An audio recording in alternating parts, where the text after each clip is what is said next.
গরমকালে একবার এইভাবে টমেটো দিয়ে তেলাপিয়া মাছ ভুনা করে খায় দেখেন, খাইতে দারুণ লাগে। তেলাপিয়া মাছ ভুনা করার জন্য আমি 2 পিস তেলাপিয়া নিয়েছি। তেলাপিয়া মাছগুলোরে আমি এখন ভাইজা নিব। ভাইজা নেওয়ার জন্য আমি প্রথমে দিয়ে দিলাম আদা জিরা রসুন বাটা, দিয়ে দিব পরিমাণ মতো লবণ, আর দিয়ে দিব পরিমাণ মতো হলদে গুঁড়া, দিয়ে দিব পরিমাণ মতো মরিচের গুঁড়া, দিয়ে ভালোভাবে হাত দিয়ে মাখিয়ে নিব।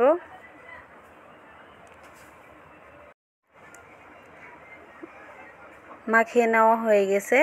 আগের থেকে চুলায় কড়াইয়ে তেল গরম করে রাখছি, ওই তেলে দিয়ে দিব একে একে 2টো তেলাপিয়া মাছ।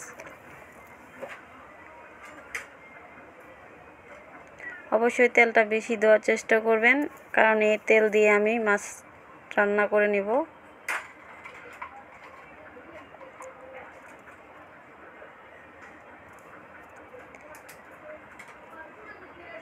মাছটা আমি ভালোভাবে ভাজা নিব। মাছটা ভাজা হয়ে গেছে। এবার ওই আরেকটা কড়াই বসিয়ে দিব। ওই কড়াইয়ে দিয়ে দিব মাছ ভাজার তেল, দিয়ে দিব পরিমাণ মতো পেঁয়াজ কুচি,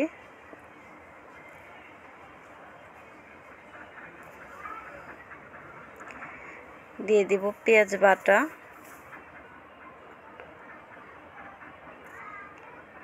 দিয়ে দিব আদা জিরা রসুন বাটা,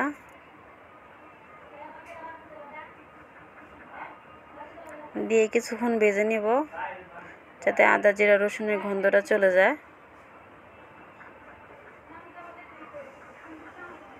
কিছুক্ষণ ভাজার পরে দিয়ে দিব টমেটো বাটা,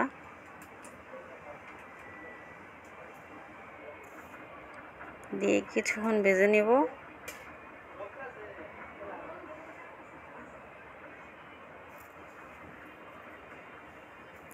কিছুক্ষণ ভেজে নেওয়া হয়ে গেছে। এবার দিয়ে দিব পরিমাণ মতো লবণ, দিয়ে দিব পরিমাণ মতো হলদি গুঁড়া, দিয়ে দিব পরিমাণ মতো মরিচের গুঁড়া, দিয়ে দিব পরিমাণ মতো ধনিয়া গুঁড়া, আর দিয়ে দিব পরিমাণ মতো গরম মশলার গুঁড়া, দিয়ে ভালোভাবে মিশিয়ে নিব।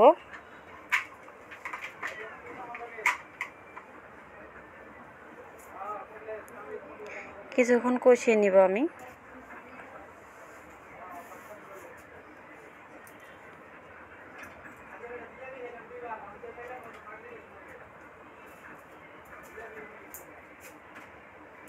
ভালোভাবে কষিয়ে নেওয়া হয়ে গেছে। এবার দিয়ে দিব পরিমাণ মতো পানি,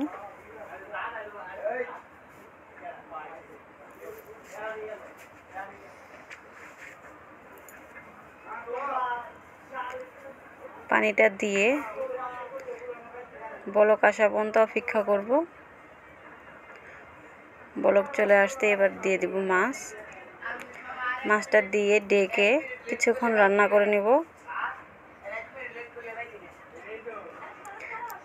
কিছুক্ষণ রান্না করার পরে ঢাকনা খুলে দিয়ে দিব ধনিয়া পাতা,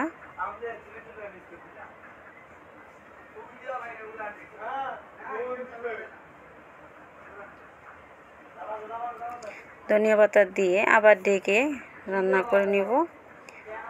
তরকারিটা হওয়া পর্যন্ত অপেক্ষা করব। তৈরি হয়ে গেছে আমাদের তেলাপিয়া মাছ ভুনা। এভাবে তেলাপিয়া মাছ ভুনা করে খায় দেখেন, খাইতে দারুণ লাগে। আসসালামু আলাইকুম, আল্লাহ হাফেজ।